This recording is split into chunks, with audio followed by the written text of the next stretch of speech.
Bonjour et bienvenue, vous écoutez On Show, le podcast du Louvre Abu Dhabi qui accompagne votre visite. Je suis Marine Botton et aujourd'hui nous visitons l'exposition Mamlouk, l'héritage d'un empire, avec Fakhila Al-Kindi, attachée de conservation au Louvre Abu Dhabi. Les Mamelouks étaient autrefois des soldats esclaves qui ont accédé au pouvoir et ont régné sur un vaste empire s'étendant de l'Égypte à la Syrie pendant plus de 200 ans. Mais au-delà de leur prouesse militaire, l'histoire des Mamelouks est celle d'extraordinaires réalisations et d'échanges culturels. Rejoignez-nous pour une visite de l'exposition à la découverte des légendes, des chefs-d'œuvre et des personnages qui ont façonné cet âge d'or.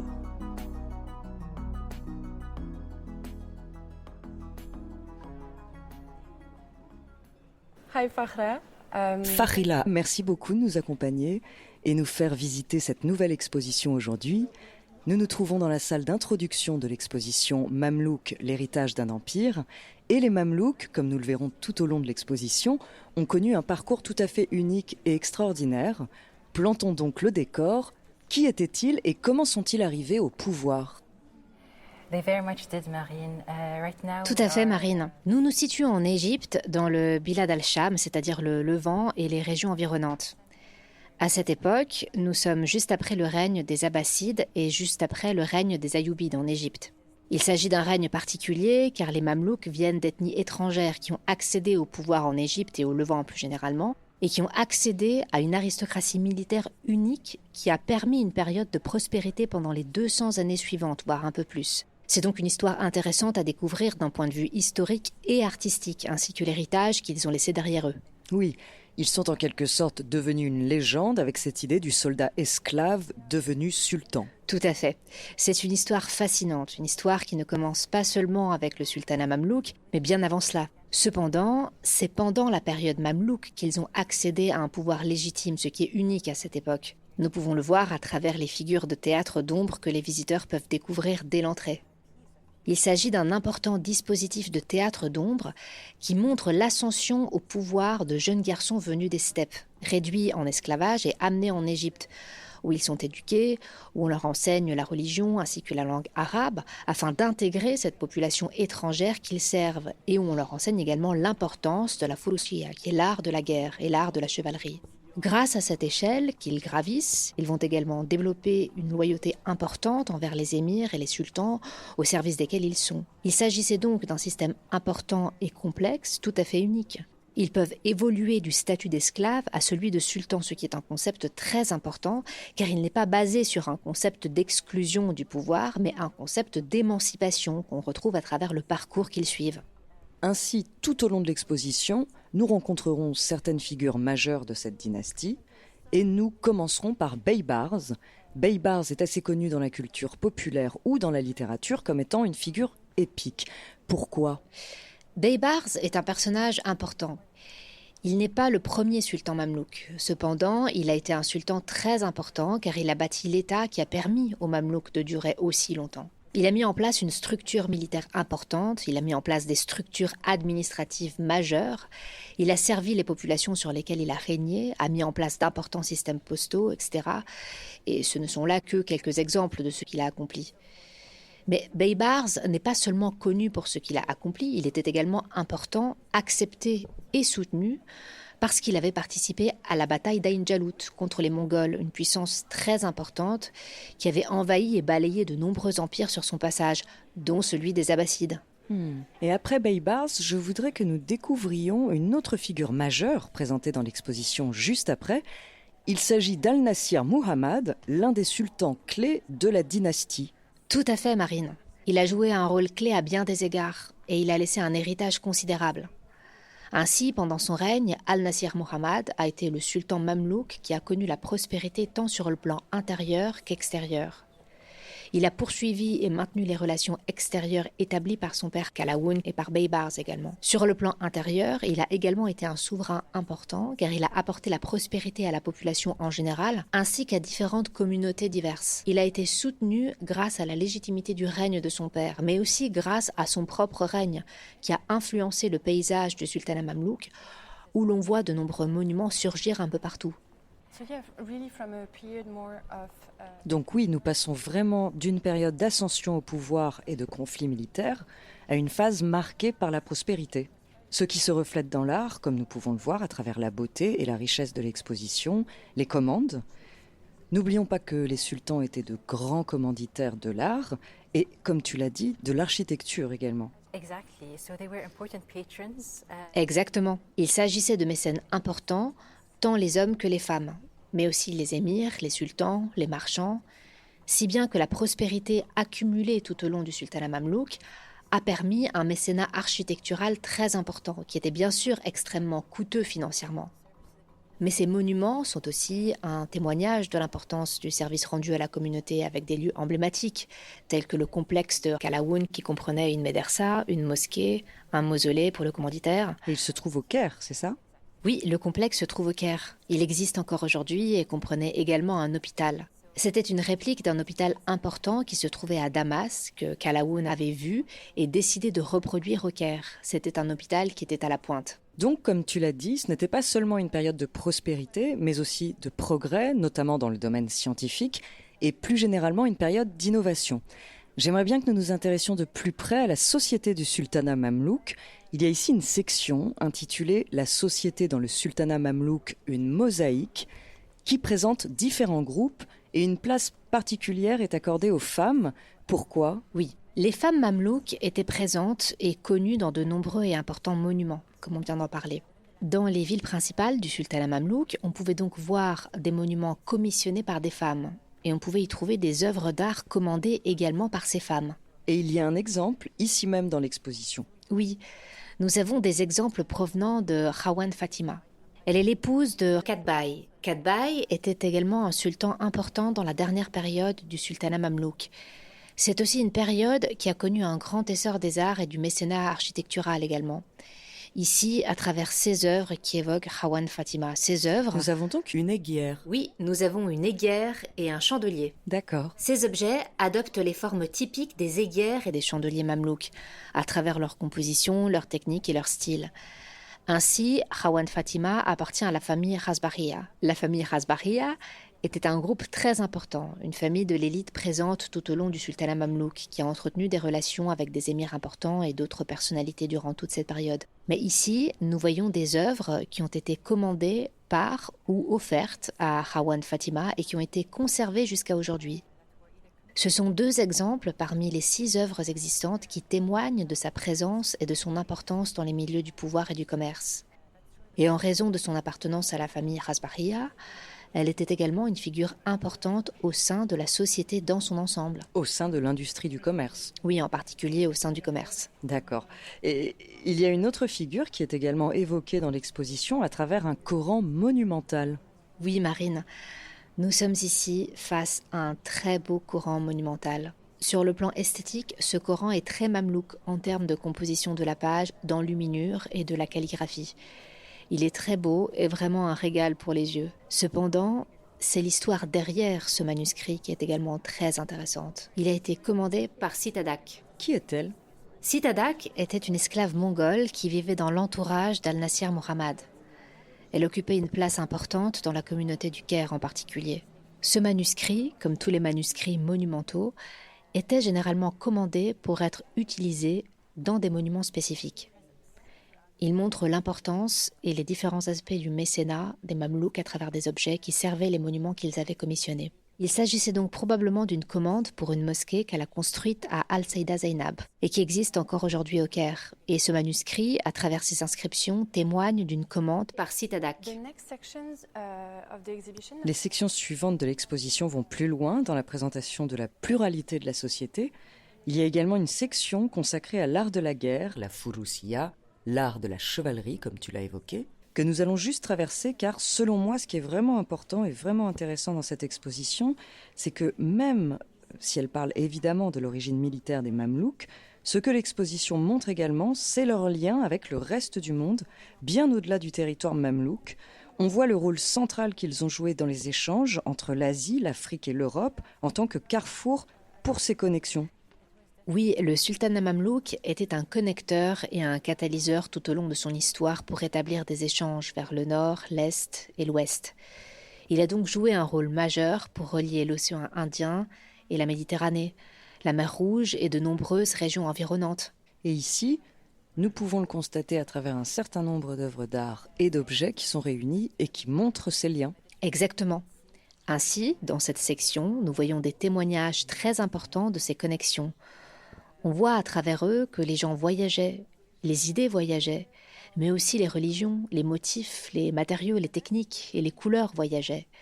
On voit aussi les fascinations qui s'exercent et l'imitation qui avait cours de part et d'autre.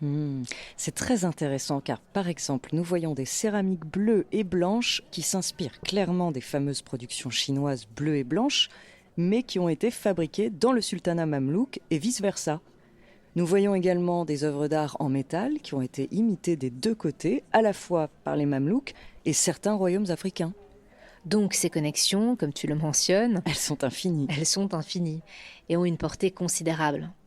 Cela montre également que ce n'est pas seulement sa situation géographique qui a permis une telle importance, en tant que carrefour des routes commerciales préexistantes, mais que le sultanat mamelouk a également favorisé les liens, recherché les connexions, en entretenant activement d'importantes relations diplomatiques et commerciales tout au long de la période, ce qui a permis une telle prospérité à l'intérieur du pays. L'économie mamelouk était fondée sur le système de l'Iqtaa, une politique intérieure, mais elle était également largement soutenue par le commerce extérieur et les importations via les ports côtiers du territoire du sultanat mamelouk. Nous sommes donc à peu près à mi-chemin de l'exposition et il y a une tapisserie monumentale à côté d'un tableau emblématique du musée du Louvre, si je ne me trompe pas, et ce tableau nous permet de découvrir une représentation des Mamelouks. Tout à fait. On peut voir des représentations des Mamelouks dans la peinture européenne des 15e et 16e siècles, et c'est un exemple de cela. Que voit-on sur ce tableau ? Il illustre le type d'action qui a permis à ces connexions de s'établir. Nous voyons ici la relation importante entre le sultanat mamelouk et Venise. Nous voyons ici le naïb de Damas, l'émir qui régnait sur Damas, rencontrer le doge de Venise à travers cette délégation dont l'ampleur montre également l'importance de ces liens. Ce qui est également tout à fait fascinant, c'est que juste à côté de ce tableau, nous avons une immense tapisserie qui reprend le même motif à plus grande échelle, et cela montre à quel point il était à la mode ou en vogue en quelque sorte. Oui, ces représentations ont été réalisées tout au long des 15e et 16e siècles sur différents supports. Ce qui est intéressant, c'est que cette tapisserie est justement inspirée par ce tableau précis. Ce tableau a inspiré plusieurs autres œuvres et cette tapisserie en est un exemple. Toutefois, en comparant les deux œuvres côte à côte, on constate que l'exactitude du tableau est beaucoup plus fiable que celle de la tapisserie, tant du point de vue de la chronologie que de la représentation des personnages eux-mêmes. Et avec cette inspiration qui subsiste dans la tapisserie, nous voyons également l'héritage durable des liens entre les Mamelouks et l'Europe dans ce cas précis. Exactement. La section suivante de l'exposition est donc consacrée aux arts sous les Mamelouks.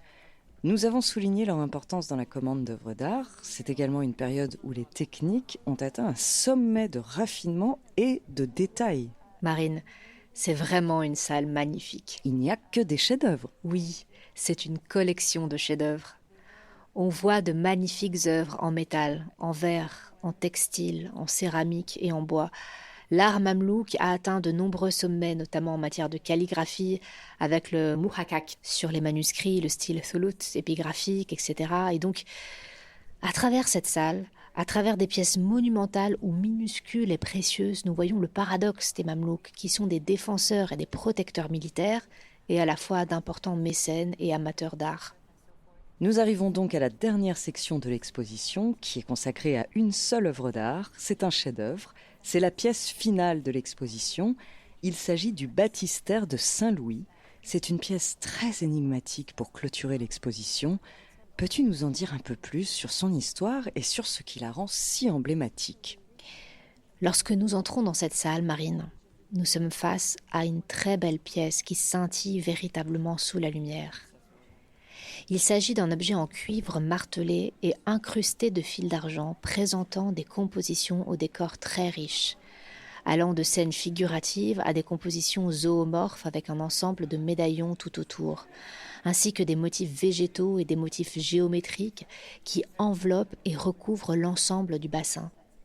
Nous voyons donc un grand nombre de personnages tout autour de ce bassin, ainsi que 4 médaillons principaux qui rythment la composition. Et comme tu l'as dit, nous avons ces frises d'animaux qui courent tout autour. Il est difficile de traduire à quel point le décor est détaillé, à quel point il est raffiné. Mais derrière cette beauté se cache une histoire fascinante. C'est un objet, Marine, qui était vraiment apprécié à la fois dans son contexte d'origine et dans le contexte auquel il a été intégré par la suite. Quand cet objet a-t-il été réalisé et par qui ? Cette pièce a été réalisée en terre mamelouk, mais nous ne savons pas exactement quand, car elle n'est pas datée spécifiquement et nous ne disposons pas de blason d'origine pour la dater. Habituellement, nous datons les œuvres mamelouks grâce au blason qu'elles portent. Cette pièce a été datée par des chercheurs comme remontant soit à la fin des années 1200, soit au début des années 1300. Toutefois, nous pensons qu'il est probable qu'elle ait été réalisée plus spécifiquement sous le règne d'Al-Nasir Muhammad, l'un des règnes les plus importants de la période mamelouk, et un mécène très important pour les arts en général. De fait, à travers les compositions qui recouvrent le bassin, nous voyons le lien avec le style des objets produits pendant cette période. D'accord, et savons-nous qui est l'auteur de cette œuvre ? Curieusement, oui. Il est rare dans les arts islamiques de voir des objets signés par leur auteur. Ici, nous voyons 6 signatures, soit de l'artisan lui-même, soit du chef d'atelier qui a organisé la fabrication ou qui a conçu l'objet. Nous ne savons pas avec certitude, cependant, nous avons bien 6 signatures. C'est exceptionnel. C'est tout à fait exceptionnel. Cela pourrait indiquer que son auteur savait dès le début qu'il s'agissait d'une pièce très importante de sa production. Et c'est manifestement le cas. C'est une œuvre exceptionnelle, recouverte de compositions très riches de l'intérieur à l'extérieur et d'une facture exceptionnelle. Nous avons mentionné que cet objet est aujourd'hui appelé le baptistère de Saint-Louis. Qui est Saint-Louis et quelle est la fonction de ce bassin ? On pensait initialement qu'il avait été rapporté en France lors des croisades, d'où le nom du roi de France Saint-Louis. Cette hypothèse reposait sur des études menées dans les années 1600 ou 1700. Et ainsi, ce nom est resté associé à l'objet. Donc à quoi servait-il ? Initialement, il s'agissait d'un bassin dans son contexte d'origine mamelouk. Cependant, il a été utilisé à des fins très différentes à son arrivée en France. Il a intégré les collections royales et a été utilisé pour des baptêmes, imaginez un peu. Nous savons par exemple qu'il a été utilisé pour le baptême de Louis XIII. C'est-à-dire le père de Louis XIV ? Oui. Le roi Soleil ? Oui, c'est bien cela.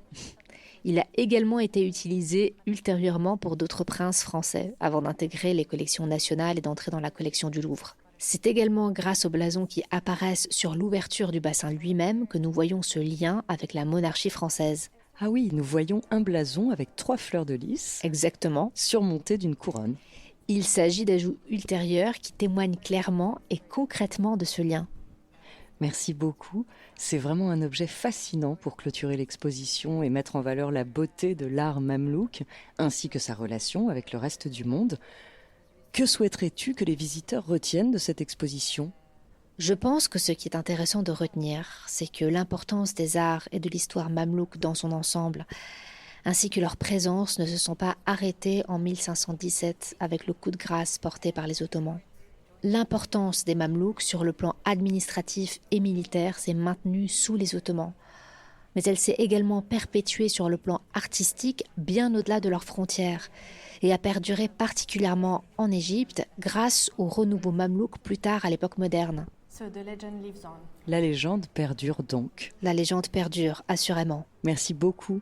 Merci beaucoup, Marine. Vous avez écouté un épisode de On Show, le podcast du Louvre Abu Dhabi qui accompagne votre visite. L'exposition Mamelouk, l'héritage d'un empire, est présentée au Louvre Abu Dhabi du 17 septembre 2025 au 25 janvier 2026. On Show est disponible sur toutes vos plateformes de podcast préférées en anglais, en arabe et en français. Si vous souhaitez en savoir plus sur nos expositions, vous pouvez vous abonner à la chaîne du Louvre Abu Dhabi et écouter nos épisodes précédents. Si vous avez apprécié cet épisode, n'hésitez pas à le partager avec vos amis et à nous attribuer une note de 5 étoiles. On Show est un podcast produit par le Louvre Abu Dhabi, à la production Amine Karchash et Marine Boton, post-production musique et mixage par Making Waves. Nous remercions tout particulièrement notre invité Fahila Al-Kindi pour son aimable participation. Merci de nous avoir écoutés et à bientôt pour nos prochains épisodes.